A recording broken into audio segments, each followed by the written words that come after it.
Okay, antennas, right. We all use them, connect to the internet, listen to the radio, all that. But, like, have you ever thought about how they actually work? Basically, an antenna's got to be like the same size as the wave it's trying to pick up. So those huge radio towers, those are for AM radio. Long wavelengths, big antennas. But what about when the waves are tiny? Or you need an antenna, like get a weird spot. Try fitting a radio tower underwater, you know what I mean? Not exactly practical. So this is where things get interesting. Scientists are working on, get this, nano-antennas.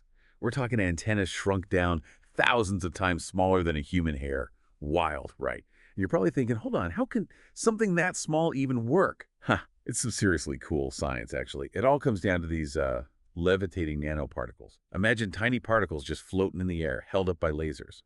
But these aren't just any particles. They can hold, like an electric charge, which means they can mess with electromagnetic waves, like radio waves, by using lasers to, like, carefully control these floating nanoparticles. Researchers have basically made a system that can resonate at whatever frequency they want. And it doesn't matter how big it is. That's the big thing here. We can finally make antennas that aren't limited by their size. Opens up a ton of possibilities. And get this, and some of the first tests they did with these things, these nano antennas, they could pick up signals even when they were super weak, like crazy weak, with an error rate of less than 0.1%. Amazing. So, okay, tiny antennas, you got it. But, like, why is this such a big deal? Let me tell you why. Imagine, like, exploring the deepest parts of the ocean. Yeah. We've got those underwater drones and stuff, but they can only do so much. But picture this. A whole network of these tiny antennas spread out all over the ocean, constantly grabbing data, sending it back to us in real time. We could learn a ton about, like, marine life, currents, even the geology down there. Yeah. And that's not all. Imagine using them to, like, watch for earthquakes and volcanoes. We'd get way better warnings, maybe even save lives. Oh, and don't forget space. Talking to spacecraft is hard, right? Signals get all messed up. But these nano antennas, they could change the game.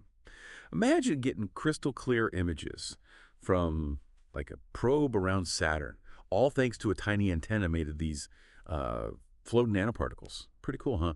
And the coolest part, this is just the start. Researchers are already trying to make these antennas even better, even smaller. Imagine one day they're just built into our clothes.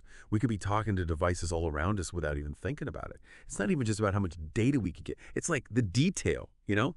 We could track, like, individual fish in a whole school, or watch tiny little changes in pressure deep down in the earth. That could change everything for, like, marine biology, geology, even climate science. And who knows what else we could do. Maybe we'll be using these things to, like, talk to each other directly someday.